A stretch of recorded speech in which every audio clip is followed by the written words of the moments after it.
আজকে আমি ব্রয়লার মুরগিটা রান্না করব। তো এখানে আমি হলুদ, মরিচের গুঁড়ো, লবণ দিয়ে কিছুক্ষণ মাখিয়ে হাতে এখন তেলের মধ্যে দিয়ে দিলাম।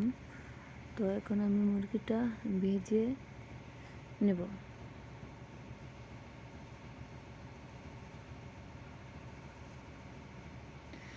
তো প্রথমটা আমার ভেজে হয়ে গেছে, দ্বিতীয়বার আবার দিতে হবে। এগুলো উঠিয়ে আবার অন্যগুলো ভাজবো।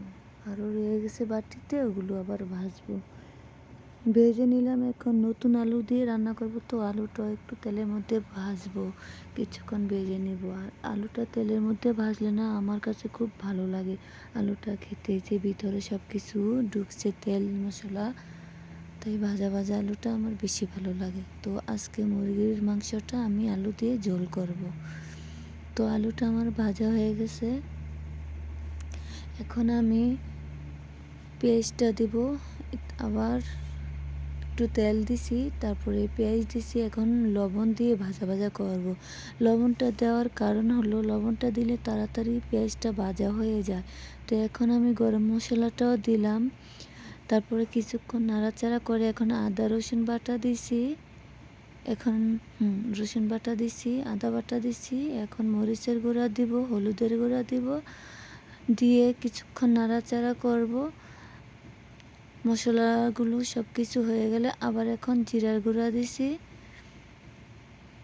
জিরার গুঁড়ো দিলাম। তারপর গরম মশলার গুঁড়া দিছি, আবার একটু জিরার গুঁড়ো কম হয়ে গেছে দিলাম। তারপর আবার কিছুক্ষণ নাড়াচাড়া করব।